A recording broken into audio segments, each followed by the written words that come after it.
안녕하세요. 오늘은 인간 운동 행동의 이해에 대해서 배워보도록 하겠습니다. 이제 저번 시간에 스포츠 심리학의 개관에 대해서 배우면서 운동 행동학에 대해서 설명드렸잖아요. 그래서 운동 행동학에 대한 내용이기 때문에 이제 첫 번째로 운동 제어에 대해서 한번 공부해 보도록 하겠습니다. 자, 일단 운동 제어에 대해서 이해하기 앞서 이제 운동 기술에 대해서 조금 더 이해하는 것이 중요한데요.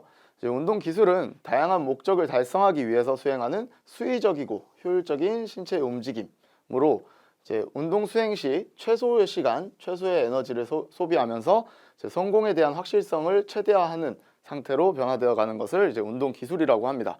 그래서 운동 기술의 정의가 학자별로 조금 다른 점이 있는데요. 이제 구술이란 학자는 이제 위의 내용과 같이 최소한의 시간과 에너지를 소비해서 최대의 확실성을 갖고 목표를 달성할 수 있는 능력을 운동 기술이다라고 이제 정의하였고, 이제 존슨 같은 경우에는 속도, 정확성, 폼, 적응성의 다양한 차원이며 한 차원만으로는 기술의 속성을 충분히 설명이 불가능하다. 그래서 운동 기술은 이제 한 차원만으로는 이제 운동 기술을 설명을 못한다라고 이제 정의를 내렸고, 켈소 터비 학자 같은 경우에는 이제 운동 협응을 구성하는 변인들을 통제해서 최적의 협응이 이루어진 상태가 이제 운동 기술이다라고 이제 정의를 했습니다. 근데 이제 협응 같은 경우에는 이제 운동 제어에서 자주 나오는 내용이기 때문에 이제 이따가 이제 더 설명드릴 거지만 이 협응이라는 내용을 조금 더 이해해 주시면 좋을 것 같아요.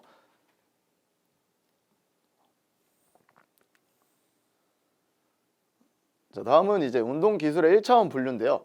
이제 1차원적으로 분류할 때 근육의 크기로 분류하는 방법이 있습니다. 근육의 크기는 대근 운동 기술과 소근 운동 기술 이렇게 두 가지로 구분이 되는데, 대근 운동 기술 같은 경우에는 큰 근육을 사용하는 이제 운동 기술입니다. 그래서 걷기, 달리기, 던지기, 차기 이런 기술들이 이제 포함이 될 수 있고요. 그리고 소근 운동 기술 같은 경우에는 이제 비교적 작은 근육을 사용하는 운동 기술이 이제 글씨 쓰기, 타자치기, 피아노 연주 등의 기술들이 포함될 수 있습니다. 자, 다음에는 이제 움직임의 연속성으로 또 구분하는 방법이 있는데, 이제 불연속적 운동기술, 계열적 운동기술, 연속적 운동기술 이렇게 세 가지로 구분이 됩니다. 그래서 불연속적 운동기술은 동작의 시작과 끝이 명확하게 나타나는 기술입니다.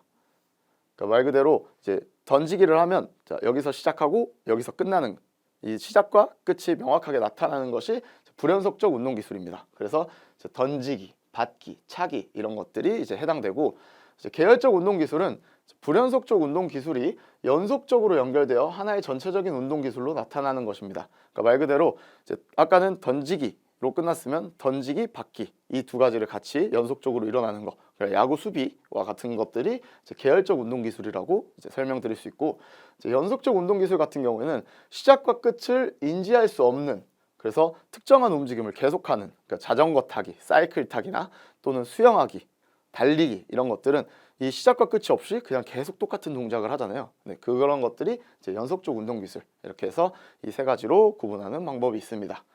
자, 다음은 이제 환경의 안정성인데요. 환경의 안정성 같은 경우에는 이제 기술을 수행하는 수행자를 둘러싸고 있는 환경의 변화에 따라 이제 폐쇄 운동 기술과 이제 개방 운동 기술로 구분될 수 있습니다.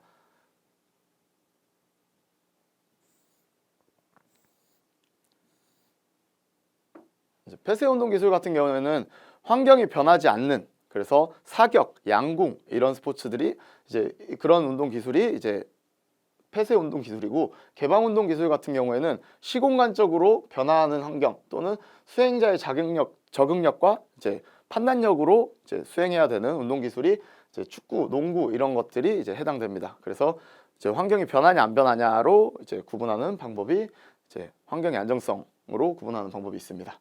자, 다음은 이제 젠타일의 2차원 운동 기술 분류인데, 이제 방금 거는 이제 1차원적으로 이제 이거다 저거다 이런 식으로 분류를 했다면, 자, 이번에는 이제 환경적 맥락과 동작의 기능에 대해 근거한 운동 기술 분류법을 제시하였습니다. 젠타일이라는 학자가. 그래서 그래프를 먼저 보시면 좋을 것 같은데요. 자, 그림을 보면 여기서 동작의 기능 그리고 환경적 맥락 이 두 가지로 일단 분류를 하고, 이 동작의 기능에서는 신체 이동이 없는지 있는지, 그리고 물체 조작이 없는지 있는지 이렇게 구분이 되고, 환경은 안정 상태인지 아니면 운동 상태인지, 그리고 동작 간의 가변성이 있는지, 가변성이 없는지 이렇게 구분이 됩니다. 그래서 동작과 가변성이 있으면 이제 조금 더 난이도가 높아지고, 이제 환경적인 상태가 이제 안정 상태인지 이제 운동 상태인지에 따라서 조금 더 난이도가 높아집니다. 그래서 이 그림을 보면 여기서 제일 쉽고 제자리에서 균형 잡기가 가장 쉬운 거고, 여기까지 가면 제일 어려운 겁니다. 그래서 이 마지막에는 수비자를 따돌리며 드리블해 나가기는 신체 이동도 있고, 이제 공을 가지고 가기 때문에 물체 조작도 해야 되고, 그리고 운동 상태는 말 그대로 환경이 계속 바뀌는 겁니다. 그래서 환경이 계속 바뀌는 상황에 운동 상태, 그리고 동작 간 가변성, 그러니까 동작이 변해야 되는 것까지 있는 게 이제 가장 어려운 거. 그리고 여기는 이제 물체 조작도 없고 제자리에서 혼자 균형 잡히기 때문에 신체 이동도 안 하고, 그리고 주변 환경이 바뀌지도 않고 이제 동작 간의 변화도 없죠. 그래서 이게 가장 쉬운 거, 이렇게 기억하시면 됩니다. 그래서 이제 젠타엘의 2차원 운동 기술 분류를 어떻게 하는지에 대해서 조금 더 이해하시고, 시험 문제 이렇게 나오면 이제 가장 어려운 거는 이 밑에 쪽으로 간다, 오른쪽 하단으로 간다 라고 기억하시면 되고, 이제 물체 조작의 유무, 그리고 신체 이동의 유무, 그리고 환경이 변하냐 안 변하냐, 그리고 동작이 변하냐 안 변하냐에 따라서 이제 분류한다 라고 기억하시면 됩니다.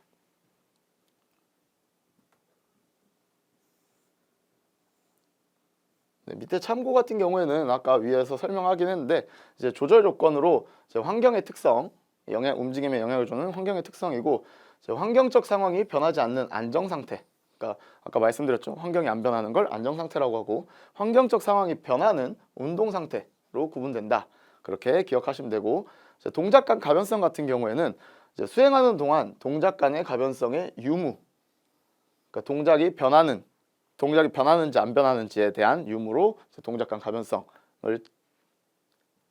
구분한다라고 기억하시면 됩니다.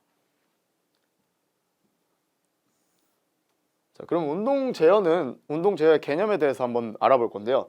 운동 제어는 무엇이냐? 운동 기술을 이루고 있는 최소 단위는 움직임이며, 운동 기술의 기초가 되는 개별적인 움직임을 어떻게 생성하고 조절하는가에 대한 원리와 기전을 연구하는 분야입니다.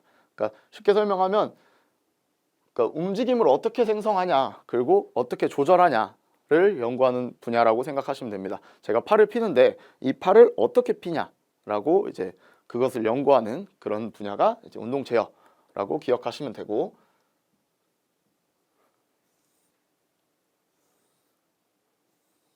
자, 그래서 이제 운동 제어 이론이 나오는데, 운동 제어 이론은 사실 시험에 매우 많이 출제되고, 이 내용이 생각보다 조금 어렵습니다. 그리고 언어도 좀 어렵고 용어도 어렵기 때문에 조금 더 이해를 하고 가셔야 이제 시험장에 가서 좀 응용돼서 나왔을 때 이제 풀을 수 있거든요. 그래서 운동 제어 이론 같은 경우에는 처음에 나오는 건 반사 이론입니다. 반사 이론은 1960년에 이제 셰링턴이라는 학자가 이제 제안한, 그래서 환경에서 물리적인 자극이 오면 이제 반사적으로 이제 우리가 반응을 해서 운동 행동을 한다라고 이제 주장한 게 이제 반사 이론입니다. 그래서 반사의 기본 구조는 수용기, 전도기, 효과기 이렇게 구성되어 있고, 사실 이 이론 같은 경우에는 이론이 너무 단순해가지고 다양한 목표 지향적인 동작 이런 것들 또는 복잡한 운동 기술을 설명하기에는 제한점이 너무 많았습니다. 그래서 이제 주목받지는 못했지만, 그래도 운동 제어의 이제 시작을 알리는 그런 이제 연구가 시작된 그런 이론을 이제 반사 이론이라고 기억하시면 됩니다.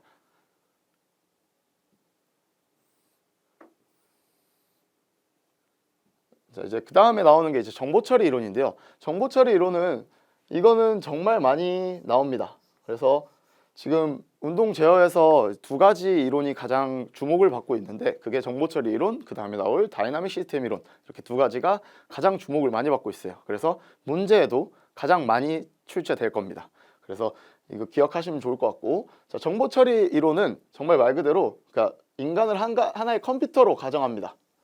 그래서 인풋이 들어오면 이제 외부에서 자극이 오면 이제 정보 처리를 해서 다시 이렇게 내보내는, 아웃풋을 낸다, 그런 이론이 이제 정보 처리 이론입니다. 그러니까 말 그대로 이제 환경으로부터 들어오는 자극을 인간의 능동적인 처리 과정을 거쳐서 행동으로 나타난다는 이론입니다. 그래서 인간이 이제 정말 컴퓨터라고 생각하고 이제 들어왔었던 거를 이제 처리를 한다라고 기억하시면 되고, 이제 개방회로 이론과 폐쇄회로 이론, 도식 이론 이렇게 세 가지가 하위 이론으로 있습니다. 그래서 폐쇄회로 이론 같은 경우에는 모든 운동의 기억 체계가 저장되어 있는 정확한 동작과 관련된 정보와 실제로 이루어진 동작 간에 오류를 수정하라는 노력으로 이루어진다. 그러니까 말 그대로 피드백이 매우 중요한, 피드백 활용을 매우 중요하게 여기는 이제 이론입니다. 그래서 이거는 정확한 동작이 있고 내가 지금 했을 때 어떤 게 잘못됐다라는 것을 인지해서 이제 그 피드백을 통해서 다시 운동 행동을 한다라고 보는 이론이 폐쇄회로 이론입니다.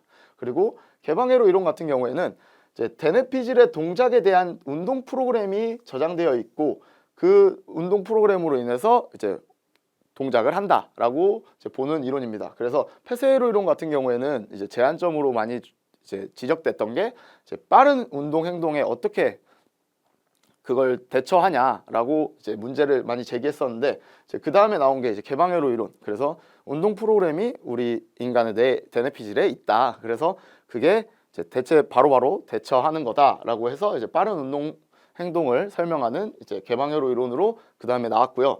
다음에 이제 도식 이론이 나왔습니다. 그래서 여기서 좋은 점을 다 합쳐서 느린 움직임은 제인 도식으로, 제인 도식이 이제 피드백을 활용하는, 이제 피드백을 활용해서 이제 정보를 통해서 오류를 수정하고 이제 평가하는 그런 것과, 이제 빠른 움직임은 회상 도식입니다. 이거. 자, 회상 도식으로 설명하는 이론으로 이 두 이론의 장점을 통합해서 이제 일반화된 운동 프로그램을 근거로 해서 이제 이 도식 이론을 이제 나왔습니다. 그래서 일반화된 운동 프로그램은 이따 다시 또 한 번 더 설명드리겠지만, 이제 그래서 여기서 이렇게 발전했고 여기서 이렇게 발전했다라고 기억하시면 되고, 도식 이론이 제일 최근에 나온 이론이라고 기억하시면 됩니다. 그래서 정보 처리 이론 같은 경우에는 어쨌든 간에 사람이 이 정보를 다 처리한다라고 이제 이해하시면 됩니다. 자, 다음은 이제 다이나믹 시스템 이론인데요. 아까 정보 처리 이론과 똑같이 이제 많이 주목받고 있는 이론이기도 하고, 이 다이나믹 시스템 이론 같은 경우에는 1967년에 번스테인이라는 학자가 이제 정보 처리 이론에 대해서 좀 문제를 제기하면서 이제 어떻게 인간이 다 그걸 처리하냐라는 문제를 제기하면서 나온 이론이고, 운동 프로그램과 같은 기억 표상의 구조, 그러니까 말 그대로 아까 말씀드렸던 것처럼 정보 처리 이론에서는 운동 프로그램이 이제 행동을 만든다. 그래서 외부에서 자극이 오면 운동 프로그램을 내서 다시 우리가 행동을 한다라고 봤는데, 그 구조가 아니라 환경, 유기체, 과제 이 세 가지를 운동 제어 요소, 운동 행동의 제어 요소로 보고, 이 제어 요소 간의 상호작용을 통해서 자기 조직 원리와 비선형성 원리에 따라 운동이 생성되고 변화된다는 이론입니다. 그러니까 여기서 자기 조직 원리와 비선형성 원리에 대해서 이해가 좀 필요할 것 같은데요. 자기 조직 원리 같은 경우에는 이 아까 제한 요소, 세 가지 제한 요소, 환경, 유기체, 과제의 상호작용 결과가 특정한 조건에 부합될 때 인간의 운동이 저절로 발생한다는 원리입니다. 그러니까 말 그대로 어떤 상황, 환경이랑 이제 유기체, 과제 이 세 가지가 어떤 상황에 부합이 되면 알아서 저절로 운동 행동이 나온다라고 보는 이론입니다. 그리고 이제 비선형성 원리 같은 경우에는 운동 변화가 선형적인 경향을 보이지 않는다는 것을 의미하는 원리입니다. 그래서 이제 운동 행동이 이렇게 좋아지는 게 아니라 여기서 이렇게 좋아질 수 있다. 그러니까 이게 비선형성 원리라고 기억하시면 됩니다. 그리고 또 제한 요소의 변화에 따라서 새로운 조건에 적합한 운동 형태로 갑작스럽게 전환되는 상변이 현상의 개념을 설명했습니다. 상변이 현상 같은 경우에는 자기 조직 원리와 좀 비슷한 내용이긴 한데, 이게 어떻게 이해하시면 좀 편하시냐면, 이제 러닝머신을 뛰잖아요. 러닝머신을 뛰는데 이제 8km로 놔두고 뛰면 우리는 인간이 걷게 됩니다. 이제 걷고 있는데 갑자기 환경을 바꾸는 거예요. 15km로 바꾸면 이제 사람이 자연스럽게 갑자기 이제 달리기 시작합니다. 그래서 그게 상변이 현상. 그러니까 제한 요소의 변화에 따라서 새로운 조건에 적합한 운동 형태로 갑자기, 그러니까 러닝머신이 빨라지니까 자기도 갑자기 달리게 되는, 그거를 이제 상변 현상이라고 이해하시면 됩니다. 다음은 이제 환경은 인간 운동이 일어나는 공간만이 아니라 행동에 매우 중요한 정보로 작용한다고 보는 이론입니다. 그래서 다이나믹 시스템 이론 같은 경우에는 조금 이제 환경과 유기체, 과제 이 세 가지가 이제 상호작용을 통해서 잘 만들어지면 알아서 인간 행동은 나온다라고 보는 이론입니다.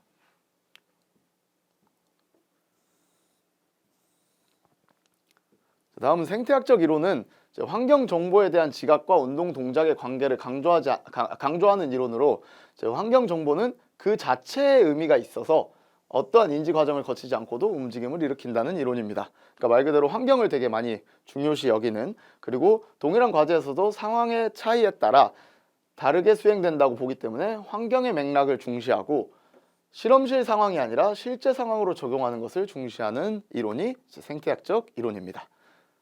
그렇게 이해하시면 될 것 같고, 이 이론 같은 경우에는 조금 잘 이해를 해 놓으셔야 이제 문제를 조금 꼬아서 내는 경우가 많기 때문에 저 내용이 무슨 내용인지 모르면 이제 문제를 틀릴 수밖에 없습니다. 그래서 조금 더 이해를 좀 더 해주시면 좋을 것 같고, 자, 운동 프로그램의 이해에 대해서 이제 좀 배워보도록 하겠습니다. 운동 프로그램은 아까 말씀드렸듯이 정보 처리 이론에서 이제 나오는 내용이고, 운동 프로그램 개념은 특정한 자극에 대한 반응이 특정한 형태로 대뇌 폐질에 저장되어 있고 이것을 운동 프로그램이라고 합니다. 그러니까 말 그대로 우리 뇌의 대뇌 폐질에 이제 운동 프로그램이라는 게 저장되어 있고 이제 외부 환경에 따라서 이거를 대처해서 난다. 그런 것이라고 이해하시면 되고, 자극이 유입되면 저장되어 있는 운동 프로그램, 아까 말씀드렸던 것처럼 이제 그게 자극과 맞는 운동 프로그램을 1대1로 반응해서 운동을 조절한다는 것을 전제로 합니다. 그러니까 이게 뭐 자극이 들어오면 이게 막 2개, 3개가 이렇게 대처를 하는 게 아니라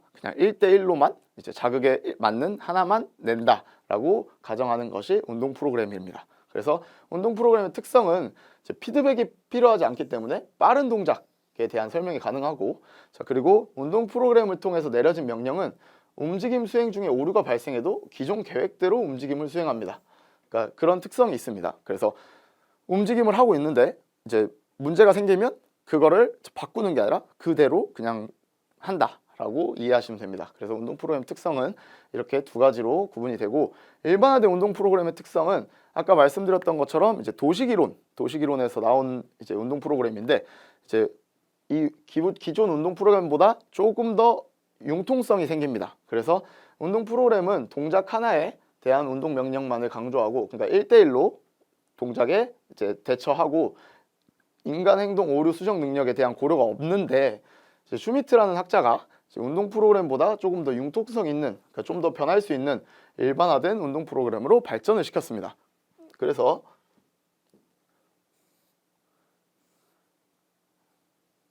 이제 일반화된 운동 프로그램 같은 경우에는 이제 이 2가지 불변 매개 변수와 가변 매개 변수, 이 2가지로 이제 운동 행동을 조절한다라고 보는 건데, 이제 불변 매개 변수 같은 경우에는 요소의 순서, 시상, 상대적 힘 이런 것들을 변하지 않는다. 그래서 이 3가지는 변하지 않지만 이 가변 매개 변수, 전체 동작 지속 시간, 힘의 총량, 선택된 근육군, 이 3가지가 이제 변화하면서 이제 운동 행동을 조절한다라고 보는 이제 운동 프로그램입니다. 그래서 불변 매개 변수 같은 경우에는 이제 요소의 순서, 내가 한 동작을 할 때 이 순서는 다 똑같다라고 보는 이론입니다. 다 똑같다고 보는 거고, 이제 순서나 시상 그리고 상대적 힘 이거는 똑같지만 이제 전체 동작의 지속 시간, 이 스윙을 하는 시간이 다르거나 이제 힘의 총량, 내가 힘을 총 쓰는 양이나 선택된 근육, 이 근육을 어떤 걸 쓰냐에 따라서 이제 운동 행동이 이제 다르게 조절이 된다라고 보는 것이 이제 일반화된 운동 프로그램입니다.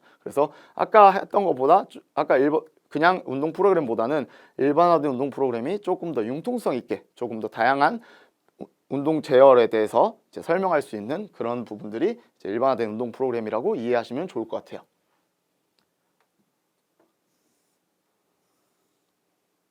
다음은 이제 협응의 이해인데, 협응은 다이나믹 시스템 이론에서 많이 나오는 용어입니다. 그리고 협응의 개념 같은 경우에는 수행 목표 달성을 위해 신경, 근육, 관절, 분절 등의 다양한 신체 요소가 효과적으로 공동작용을 하는 것입니다.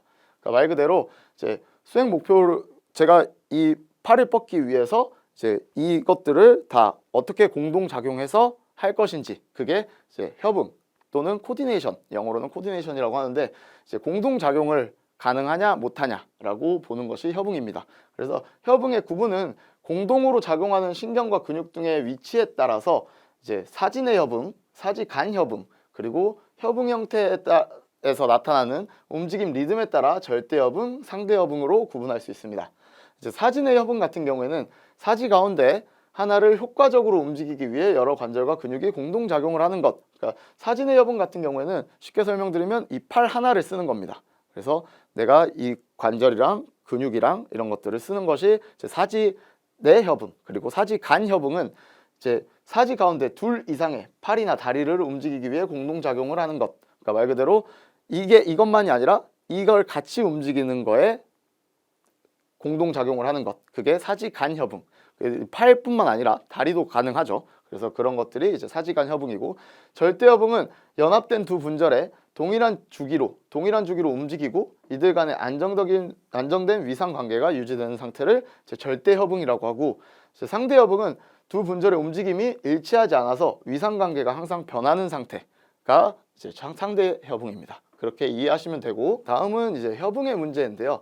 협응의 문제 같은 경우에는 이제 정보 처리 이론에서 이제 설명하지 못하는 것들을 이제 번스타인이라는 학자가 이제 문제를 제기하면서 나온 건데, 이제 자유도 문제 같은 경우에는 운동 동작을 수행하면서 필요한 수많은 근육과 관절 등을 어떻게 통제하는가에 대한 문제입니다. 그래서 번스타인이 인간의 협응 동작이 효율적으로 생성되기 위해서는 이제 수많은 자유도를 통제해서 서로 조화를 이루어야 된다고 주장을 하는 것이 자유도 문제입니다. 그래서 여기 밑에 보면 자유도는 시스템의 독립적인 구성 요인의 수를 나타낸 겁니다.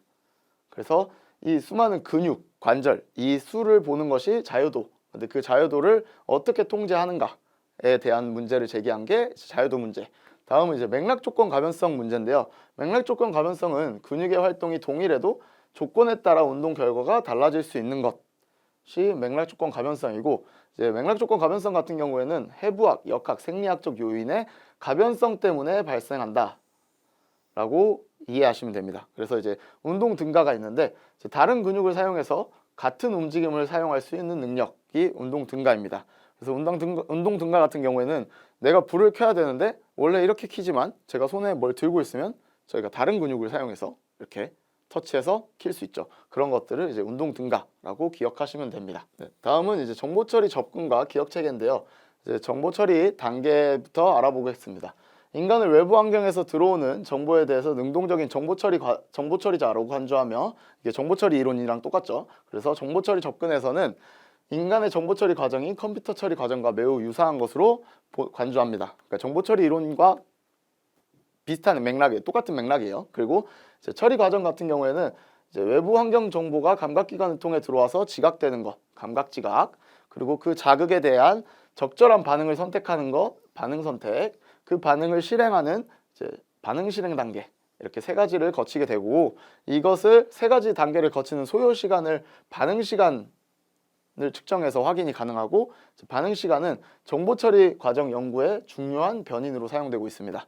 그래서 정보 처리 단계는 아까 말씀드렸듯이 감각 지각 단계, 반응 선택 단계, 반응 실행 단계, 이렇게 세 가지로 구분되는데, 감각 지각 단계 같은 경우에는 외부 정보에서 자극을 받아들여서 그 정보의 내용을 분석하고 의미를 부여하는 과정. 그러니까 이제 내용을 보고 이제 분석해서 이제 의미를 부여하는 과정이 이제 감각 지각 단계고, 반응 선택 단계 같은 경우에는 자극에 대한 확인이 끝났고 그 후에 자극을 어떻게 반응할 것인지를 결정하는 그 단계가 이제 반응 선택 단계입니다. 그래서 자극과 반응의 적합성 선택할 대안의 수가 많으면 이제 반응 시간에 영향을 미치는 경우가 많습니다. 그리고 이제 반응 실행 단계 같은 경우에는 실제로 움직임을 생성하기 위해 운동 체계를 조직화하는 단계. 그래서 반응 실행 단계 같은 경우에는 실제 반응과는 다릅니다. 그래서 실제 반응하기 전에 이제 반응 실행 단계가 있고, 그 다음에 실제 반응으로 이어진다는 거, 그렇게 기억하시면 될 것 같습니다.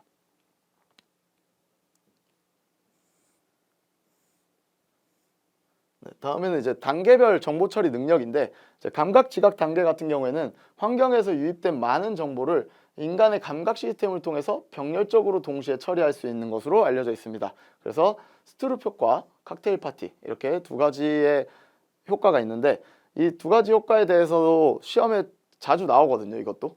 그래서 이 내용들을 조금 이해를 하셔야 이제 그 문제를 푸실 수 있을 겁니다. 자, 스트룹 효과 같은 경우에는 두 가지 조건이 일치하는 자극을 보고 실행할 때보다 두 가지 조건이 일치하지 않는 자극을 보고 실행할 때 반응 속도가 늦어지는 현상입니다. 그러니까 말 그대로 좀 더 쉽게 보여드리면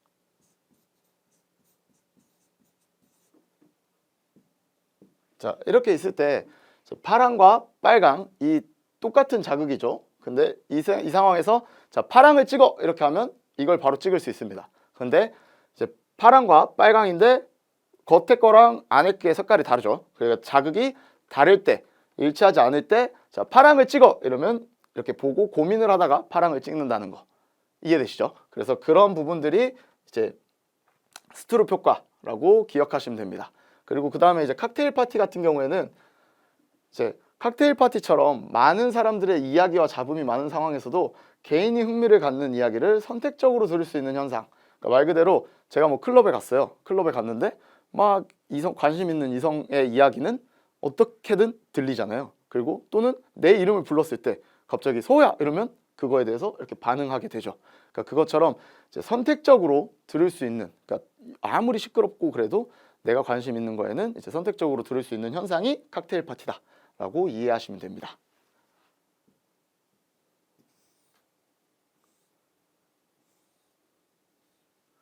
자, 다음은 이제 반응 선택 단계인데요. 감각, 지각 단계에서 이제 병렬적으로 받아들여진 여러 정보는 반응 선택 단계에서 많은 간섭 현상을 일으킵니다. 그래서 통제적 처리와 자동적 처리 이렇게 두 가지로 또 구분이 되는데, 통제적 처리 같은 경우에는 처리 속도가 다소 느립니다. 그리고 주의가 많이 필요하고 상대적으로 노력이 많이 들어갑니다. 그리고 각각 정보를 처리해서 순차적으로 진행되는 특징이 있고, 이거는 학습 초기 또는 새로운 것을 많이 하거나 아니면 초보자들이 자주 나타나는 통제적 처리입니다. 그리고 자동적 처리 같은 경우에는 처리 속도가 빠르고 주의가 요구되지 않아요.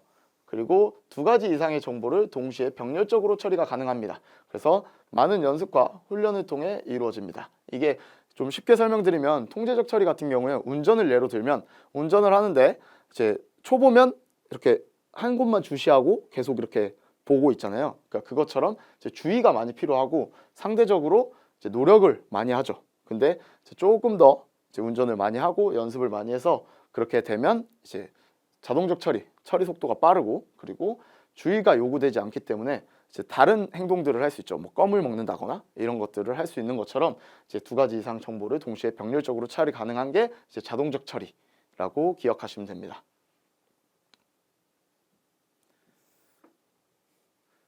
이제 다음은 이제 반응 실행 단계인데, 근육에 전달되는 운동 명령은 계열적으로 처리되는 특성이 있고, 특히 정보 처리 과정에서는 상황에 따라 병목 현상이 발생하는 경우가 있습니다. 그러니까 이걸 심리적 불응기라고 하는데, 심리적 불응기도 이제 아까 말씀드렸던 그 칵테일 파티랑 이런 것들에 같이 잘 섞여서 나오는 문제 중에 하나거든요. 그래서 심리적 불응기를 조금 쉽게 설명드리면, 일단 첫 번째로는 이제 1차 자극이 왔을 때 2차 자극이 오면 그 반응 시간이 느려진다라고 설명을 하는데, 더 쉽게 설명드리면, 제가 싸움을 하고 복싱을 하는데 이제 1차 자극, 제가 때리는 척을 하면 이 상대가 이 자극을 받아서 이거에 반응하고 있을 때 2차 자극을 주면 이 반응 속도가 느려서 이제 피하지 못한다라고 보는 게 심리적 불응기입니다. 그래서 이제 페이크를 흔히 설명할 수 있죠. 그래서 병목 현상이 이제 멈춰지는 이런 동작들을 이제 병목 현상이라고 하는데, 이제 심리적 불응기랑 병목 현상이 똑같은 이제 내용입니다. 그래서 1차 자극을 주면 이제 그 1차 자극에 반응하고 있는데 2차 자극을 줬을 때 그거를 피하지 못하고 반응이 느려진다는 거, 그게 심리적 불응기다라고 기억하시면 좋을 것 같고, 이제 아까 정보 처리 이제 단계에서 반응 시간이 매우 중요한 요소라고 했죠. 그래서 반응 시간에 대해서 좀 더 배워볼 건데요.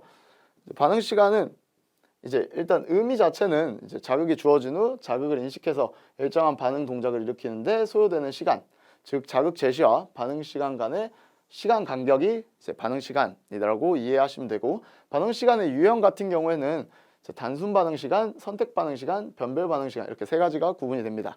그래서 단순 반응 시간 같은 경우에는 하나의 자극 신호에 대해서 하나의 반응을 요구할 때 측정되는 반응 시간입니다. 그래서 말 그대로 육상에서 출발 신호 준비 땅 하면 뛰잖아요. 그것처럼 단순하게 하나의 반응, 하나의 자극에 하나의 반응하는 것이 단순 반응 시간이고, 선택 반응 시간 같은 경우에는 자극이 2개 이상 제시되고 각각의 자극 신호에 대해서 다른 반응을 하도록 할 때 측정되는 반응 시간입니다.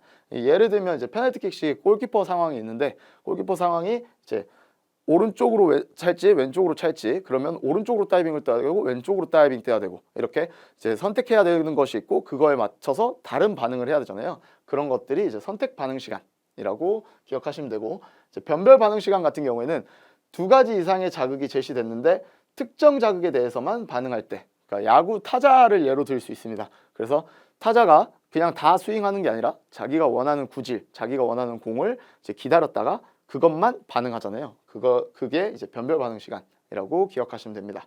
그리고 근전도 같은 경우에는 준비 그리고 자극이 들어가면 사전 기간에서 실제 움직임까지 이게 근 반응 시간, 운동 시간. 그래서 이 시간이 반응 시간이라고 볼 수 있고, 그리고 그 다음에는 운동 시간으로 볼 수 있습니다. 그래서 이 반응 시간이 얼마나 빠르냐, 얼마나 느리냐 이런 것들을 보는 것이 반응 시간이고,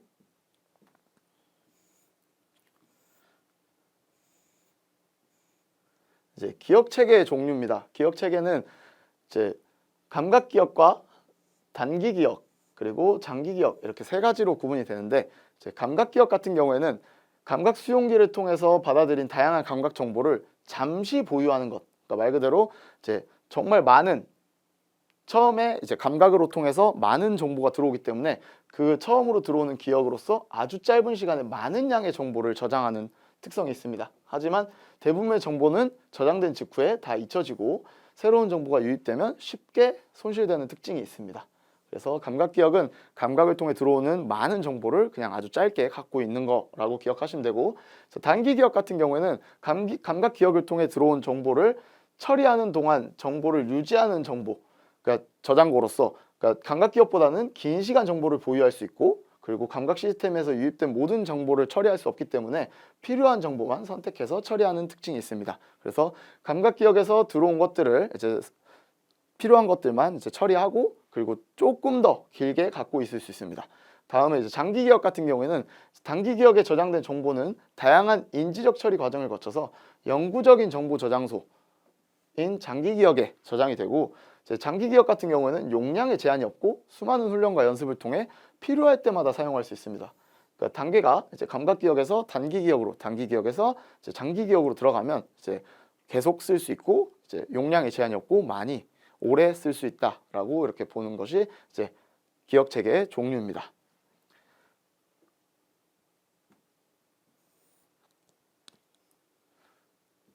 자, 다음은 힉스의 법칙, 히크의 법칙, 피치의 법칙, 임펄스 가변성 이론, 이렇게 세 가지가 제일 많이 나오는 문제 중에 하나인데요. 아까 말씀드렸던 것처럼 칵테일 파티, 심리적 불응기 이런 것들과 같이 섞여서 자주 나옵니다. 그래서 이 내용에 대해서 조금 더 기억하시면 좋을 것 같고, 자, 힉스의 법칙 같은 경우에는 히크의 법칙이라고도 불러요. 제가 아까 힉스의 법칙, 히크의 법칙이라고 설명했는데, 힉스의 법칙이랑 히크의 법칙 이게 2개 다 나올 수 있거든요. 그래서 그거 참고하시고, 자극, 반응 대한수가 많아질수록 선택 반응 시간이 증가하는 현상이다.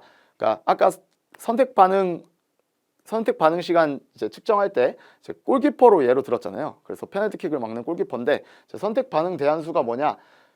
아까는 오른쪽 왼쪽만 설명드렸잖아요. 근데 이번에는 오른쪽 왼쪽 위 아래, 그렇게 되면 골키퍼 입장에서는 6가지의 선택해야 되는 대한수가 많아지는 겁니다. 그러면 더 반응이 늦어지고, 만약에 이 골키퍼가 막으려고 섰는데 오른쪽만 차게 돼요. 그리고 위, 아래, 오른쪽 이렇게만 3가지만 되면 좀 더 반응 대한수가 적어졌기 때문에 더 빨리 반응할 수 있다. 그래서 히크의 법칙 같은 경우에는 자극 반응 대한수가 많을수록 선택 반응 시간이 느려지는 현상을 힉스의 법칙이라고 기억하시면 됩니다.